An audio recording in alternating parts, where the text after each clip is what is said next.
Good afternoon, everyone. In this video, we are going to discuss business ethics and ethical decision making. I am Nicole V. Gose, the first discussant, to be followed by Ms. Aliana Moira P. Ferrer, Ms. Mira Joyce D. Ternida, and Ms. Robbie Reman V. Tubon. To start, I am going to discuss what ethics is and why is it considered the basic foundation. As we all know, ethics is about knowing the difference between what is right and what is wrong, and of course, choosing to do the right thing. In addition, hindi lang ito about sa pag-follow ng rules, but also about being kind, honest, and fair to everyone, especially when making a decision. So, ethics is considered the foundation because it guides individuals either in life or in business. Through ethics, we can make the right decisions without having to deceive or treat people unfairly. Therefore, nakukuha natin yung tiwala ng mga tao, maging customers, employees, or business partners man yan.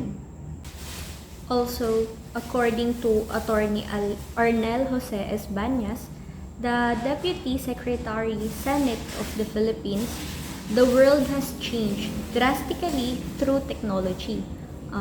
Habang nagkakaroon ng advancement sa technology, nababago rin yung ways on how we do things.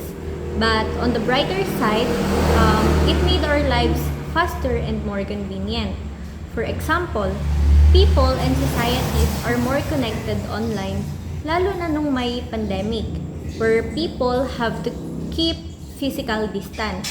In addition, as society becomes more independent on automation and personal privacy, nagiging individual responsibility yung pag-maintain sa ethical behavior or pag-act ethically. In that case, we can say that ethics is indeed a foundation in life or business. Next is business ethics. It has the same principles as ethics, but it focuses specifically on the business context. So, ito naman yung principles and standards na nag-guide sa kung paano mag-ooperate ang isang business, considering not just the law, but also the moral standards or rights of individuals comprising the business. It includes treating employees fairly, being honest with customers, and respecting and being transparent to them. Furthermore, there are 3 kinds of ethical issues according to Velasquez, 2011. The 3 kinds of ethical issues are systemic, corporate, and individual. Systemic ethical issues are issues that arise due to the way an entire system, industry, or society is structured. For example, is yung pag-engage ng mga companies in an industry sa unfair labor na hindi naman mangyayari if the system doesn't allow it. That's why it is called a systemic ethical issue kasi nandun sa system itself yung problem and not just within a specific company. On the other hand, corporate ethical issues are issues that arise due to the way a particular company or organization operates. For example, kapag yung business is nagawa ng unethical decision or nag-engage sa unethical practices like dishonest advertising. Lastly, individual ethical issues are issues that occur when a person makes an unethical decision or behavior. An example is yung pag-lie, steal, and discriminate ng individual. Therefore, personal choice or behavior nila yun kahit na may sinusunod namang ethical standard yung company that they work with. Let's move on to theories. It serves as the framework for businesses in making decisions considering what is right and wrong. There are 4 theories that are essential to a business as they guide it in justified decision making. First is utilitarian ethics. which is consequence-based kasi nakafocus ito sa kung ano yung magiging result or outcome ng isang decision. Therefore, the decision or choice you will make might not be in favor of some of the individuals because the goal is to choose the best thing to do or create the most good for the most people. Second is deontological ethics, which is duty-based. So, unlike utilitarian, ang focus naman nito is to do what is morally right based on a set of rules or duties. So, yung decisions or actions are aligned sa kung ano yung nasa rules because it is the right thing to do regardless of the outcome. Third is virtue ethics, which is character-based. Kasi, ang focus naman nito is yung character or value ng taong involved dun sa business o paggawa ng decision. For example, yung pagiging matulungin ng isang tao without expecting anything in return or following a specific rule, but because they value kindness.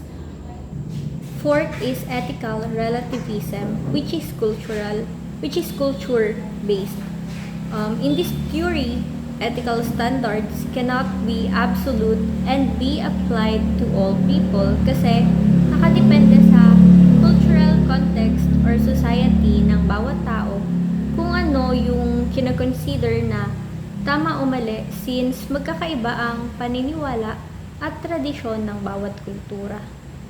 As for cognitive and moral development, when we were still young, marami tayong values na natutunan from our families, friends, schools, and even experiences. These values stay with us as we get older. However, as we become more mature, nagkakaroon pa rin ng changes sa values na na-develop natin before. And according to psychologist Lawrence Colbridge, a person's ability to deal with ethical issues can be described in 6 hierarchical stages as postulated by psychologist Lawrence Colbridge, Gibbs 1977. The 6 stages are grouped into 3 levels of 2 stages each. The first level is pre-conventional, in which a child can respond to rules and can label good and bad, right and wrong. Under this level are steps 1 and 2. Step 1, obedience and punishment orientation. In this step, madadetermine kung tama or mali ba yung actions through physical consequences. Therefore, para maiwasan yung physical consequences, you must do the right thing. For example, is yung pagsunod ng mga bata sa magulang in order to avoid being punished. So, possible na yung pagsunod nila is not because they understand the rules, but because ayaw nilang maparusahan. Step 2, instrumental relativist orientation. At this stage, yung actions or pag-follow ng rules ay nakadepende sa personal interest or ano ang makukuhang benefit from doing a certain action. Also, expecting others to do the same. For example, is yung pag-share ng bata ng pagkain nila sa ibang bata, expecting that the other child will share something with him in return. The next level is conventional level, in which the individual maintains the expectations of his family, group, or country as being very valuable, regardless of consequences. So, under this level is steps 3 and 4. Step 3, interpersonal concordance orientation. At this stage, yung behavior or decision ng tao is to satisfy the expectations of others because they want to please them. For example, you behave based on how people want you to behave. So, step 4, law and order orientation. Sa stage naman na ito, naniniwala ang mga tao na they have to follow laws and rules to maintain order in society. The simple act of following traffic laws is an example of this.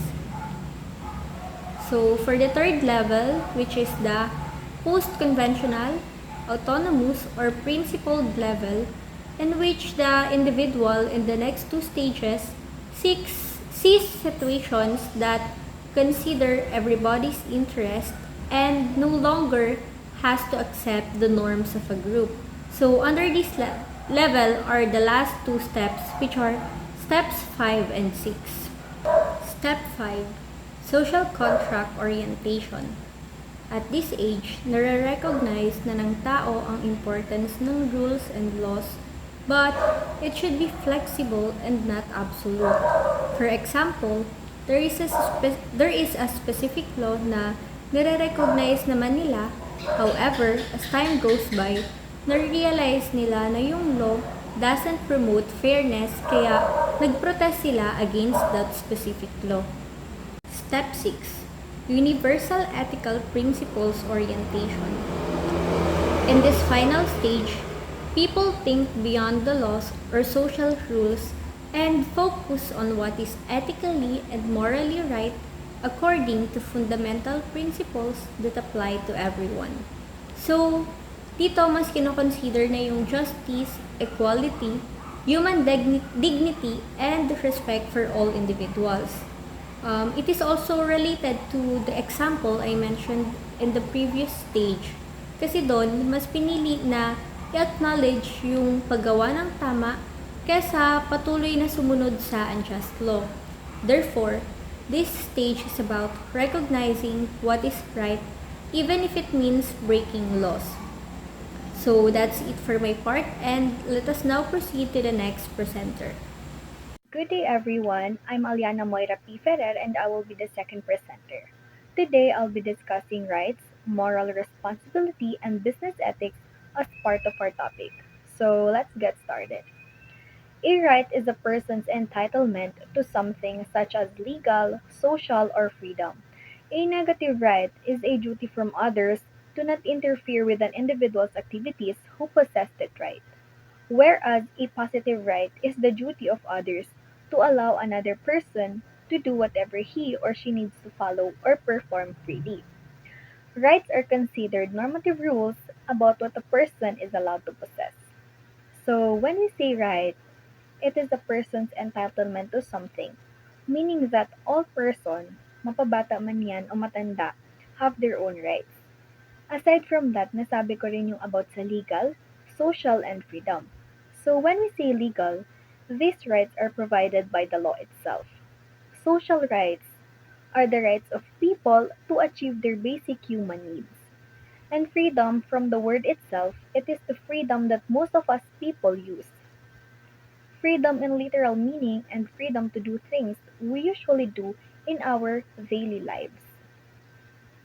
So, natakal ko rin yung negative rights. In simplest words, negative rights restrains other to limit their actions, either other person or the government against the right holder.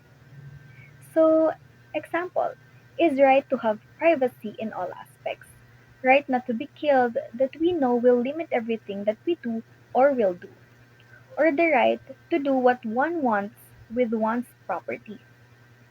While positive rights are rights that provide something that people need to secure their well-being.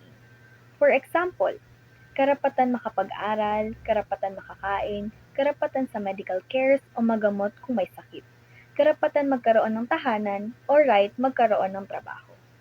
On 2014, in his book, discussed German philosopher Immanuel Kant's basis of moral rights on a categorical imperative, meaning it is considered command addressed to individuals who may or may not follow such command. So Kant gave two ways of prescribing this basic moral principle. First, a person should not do something unless you are willing to have everyone do the same. Pasok dito ang famous golden rule na don't do unto others what you don't want to do unto you. Meaning na if a person don't want to do things that he don't want to do unto him, wag niya na gawin. Second, Hindi daw dapat gumamit ng ibang tao para lang ma-satisfy yung sariling interes ng tao. Dapat i-respect din daw yung mga sariling choices ng ibang tao or yung ability ng ibang tao na mag-decide para sa sarili niya. Legal right is a right given upon by law to find resolutions or remedies to a conflict. In business, this right is often used to empower a company to act in a manner that others will have to follow or act in a certain way toward the company. So we tackled earlier the legal rights. Again, legal rights are rights provided by the law to all people. So sa business naman, ginagamit siya para i-motivate or mag-set ng rules sa loob ng company para sa ikalilinis or to make the company more orderly and the employees well-disciplined. Contractual rights are the rights that a company is benefiting from a contract, and contractual obligation is a duty that the company is expected to perform under the contract. While contractual rights, from the word itself, it involves contracts. So, nakalagay sa contract yung mga obligations or duties ng mga employees inside the company. Issues on moral responsibility are often associated with wrongdoing. This view is concerned with who is to be blamed and punished for the wrong act, often referred to as one's moral duty or moral obligation. But being morally responsible will also mean a reactive attitude of praise or blame for having acted upon something. So, issues on moral responsibility is connected dun sa mga actions na hindi maganda or wrongdoings. So, we all know that after the wrongdoings done, may mga consequences and punishments. So, umiikot din siya kung sino ang mabiblame over the wrongdoings done inside the company. Three conditions may hold a person morally responsible for a wrong act. First is, if a person is yung may kasalanan or hindi niya na-prevent yung error. Second, if the person is alam niya yung ginagawa niya or kumbaga aware siya sa ginagawa niya. And of course, dapat yung person acts on his own free will or hindi siya pinilit o tinakot to do the action. The absence of any of these three will eliminate an individual's responsibility for an injury and therefore release him from blame for the injury. However, there are mitigating factors that can also lessen an individual's moral responsibility depending on the seriousness of the wrongful act. Factors such as the individual's degree of involvement. The individual is faced with a dilemma about the situation, and the difficulty of the individual in avoiding the wrongful act. So, when the three condition is absent, the person is automatically eliminated and will be released from the blame dun sa mga damages na nangyari. In addition, the moral responsibility can be lessened depends on the person's involvement and degree of actions. Meaning, kung hindi masyado big deal yung damages na nangyari, o di kaya nadamay lang siya sa action na nangyari, but somehow may fault siya, pwede malesen yung moral responsibility niya dun sa damages sa company. Ethics in business. The rules, principles, and standards of deciding what is morally right or wrong when working. It deals with controversial topics such as corporate governance, insider trading, bribery, discrimination, social responsibility, and fiduciary responsibilities. This way, through business ethics, there is a basic level of trust between consumers and the company. In simplest words, through business ethics, the company itself proposes na dapat magtiwala ang mga consumers sa company nila. In a sense na if all employees applies business ethics sa company nila, they can do all their responsibilities nang walang errors or kumbaga disiplinado sila sa lahat. Therefore, the consumers can trust not only the employees but also the whole company. Ethics in business is not there only to differentiate between wrong and right. It also deals with reconciling what legal actions should be taken and maintaining a competitive advantage over other businesses. So ethics in business daw is hindi lang para i-differentiate ang tama at mali. It also reminds employees what legal actions should be taken, also to maintain competitive advantage sa ibang businesses. In a sense that if all the employees is sinusunod ang ethics in business, mas orderly yung company, mas maayos na makakapagtrabaho yung mga employees, resulting to business success, hence the business advantage to other businesses. So, good day everyone. I'm Ruviram Ann V21 and I'll be discussing building an ethical organization. So, an organization's human resources management or HRM is one of its pillar. It is a procedure for efficiently managing employees in a business, such as recruitment, pay and benefits, administration, training and development, performance evaluation, labor relations, and compliance management are the primary responsibilities of human resources or HR. So since HR is in charge of managing every employee, the foundation of every business, some would refer to it as the moral conscience of the enterprise.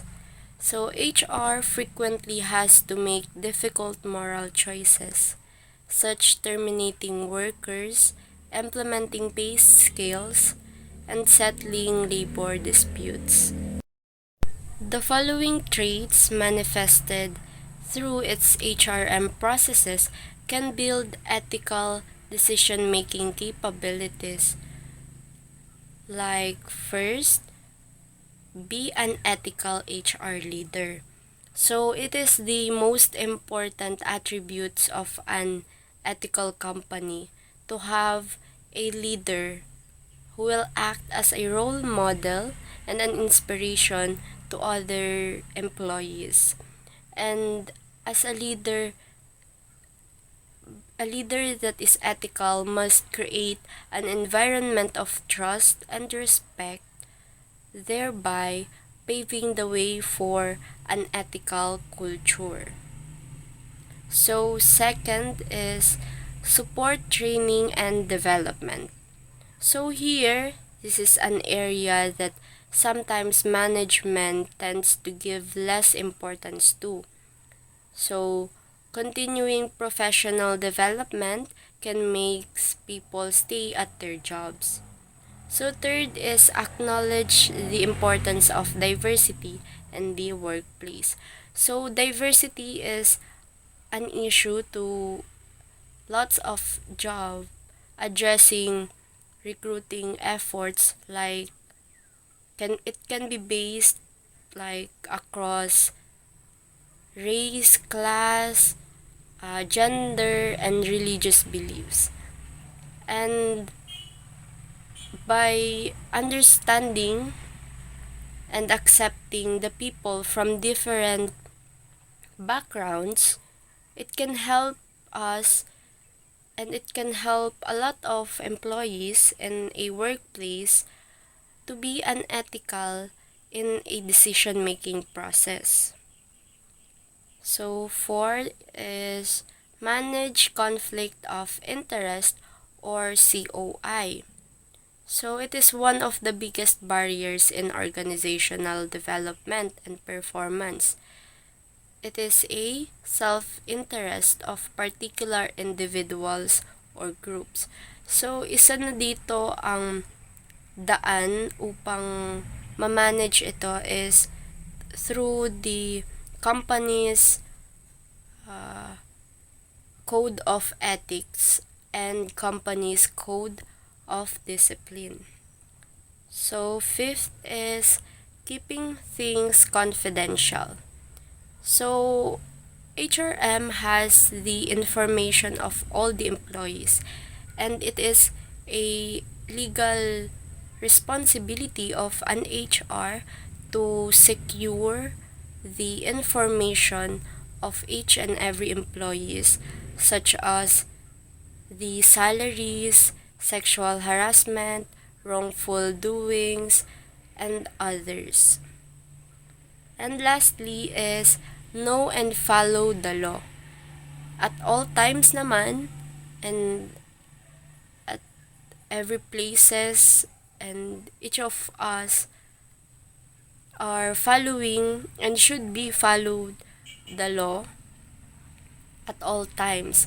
And in this situation, in these circumstances, it is an HR should know and follow the law at all times and should be aware of existing labor laws and compliance practices. Code of ethics and code of discipline or conduct. So when an employee first joins a company, they must review two documents. Every employee in the company is required to follow these guidelines. These documents are often used by the board of directors, while the code of discipline concentrates on regulations and adherence. The code of ethics emphasizes value.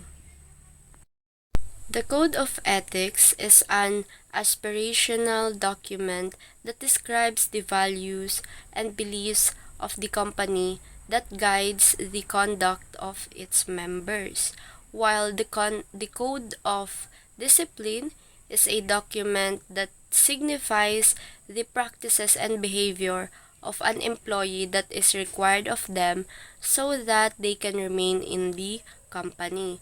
So, let's always remember that the code of ethics is about its value.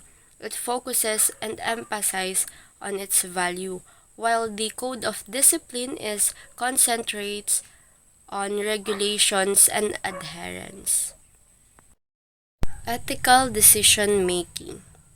You will undoubtedly encounter circumstances when you will need to make decisions as part of your regular office work and commercial dealings.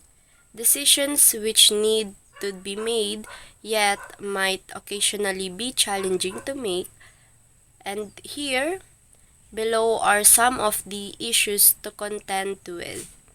So first is the conflict of interest or COI. This occurs when a person in a position has an interest that may motivate them to do the job in a way that may not be in the best interest of the company. So second is the commercial bribery and extortion.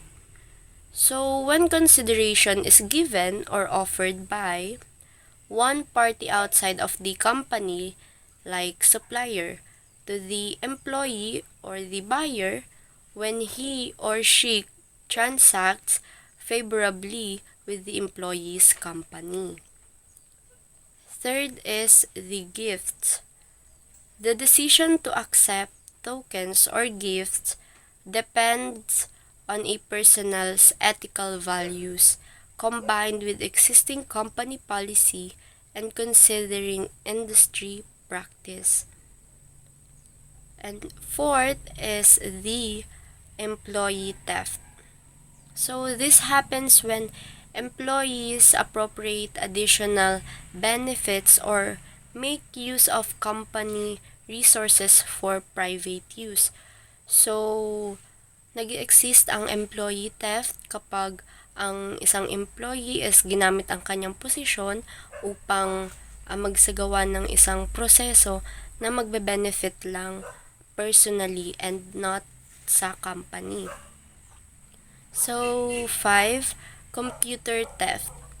Unauthorized use of computer information or programs constitutes computer theft, considering the nature of the property, which consists of a bundle of rights attached to company assets. Buying pirated and unlicensed programs is also considered a computer theft. So 6 is a trade secrets. This is about a company's activities or assets that would significantly affected a company's competitive advantage. If made known to a competitor, such as like food recipes, scientific information, and others. So 7 is insider trading. The word inside information is proprietary information about a company that is not available to the public, and if made known to the public, will have a significant impact on the price. So, it either mag-increase siya or magde-decrease. It is the stock and will also affect the current shareholders not privy to the information. Effective internal and external ethics reporting system. Mechanisms inside the company should be in place to promote ethics in the workplace, such as the aforementioned codes of ethics and discipline. An organization can also create a reporting system through its HR department or division complementary to the codes, which may be used as another mechanism. Accountability and transparency must go hand in hand in building an ethical organization, but a line must sometimes be drawn between transparency and confidentiality for employee protection. So, isa sa mga paraan is yung pagkakaroon ng code of ethics sa loob ng ating workplace. So, halimbawa, sabi dito, pwedeng maglagay yung HR ng system kung saan pwedeng magsumbong yung mga employees if ever man na nakakaranas sila ng mga hindi ethical na gawain sa loob ng kanilang pinagtatrabahunan. And then, dapat magkaroon din tayo ng pagiging open and pagiging transparent sa mga ginagawa natin. Pero, not all the time, kailangan natin i-apply yun sa ating trabaho kasi mahalaga pa rin na maproteksyon na natin yung sarili natin and yung ibang employees. So, kumbaga, kung meron tayong sasabihin or isusumbong sa ating trabaho is dapat alam natin kung saan tayo lugar, alam natin yung limitations natin pagdating sa mga ganong bagay. Example is kung meron tayong nakikitang pang-aabuso sa isang employee or sa isa nating kasamahan, maaaring gamitin nung employee na yun yung reporting system ng HR para magsumbong or sabihin kung ano man yung nangyayari sa kanya. So, sa ganitong paraan is maiwasan natin yung problema habang naproprotektahan pa rin yung kanyang identity. Next, whistleblowing is an action taken by an employee or former employee to disclose wrongdoing by the company. It is considered internal when it is done within the company and considered external when outside parties like media, government, and outside institutions are involved. Whistleblowing is a moral responsibility where the wrong is clear, interventions were unsuccessful, will cause further damage if not exposed, and it is severe or significant matter. Unfortunately, in some cases, the whistleblower becomes the victim when information about the informant is leaked. Therefore, anonymity and confidentiality are critical to this mechanism. So, ang whistleblowing is yung pag-reveal ng mga maling gawain ng isang company. And pwedeng mag-reveal dito is yung mga dating employee na or yung mga kasalukuyang employee. Tinatawag itong internal kapag ginagawa sa loob ng kumpanya yung mga maling gawain nila.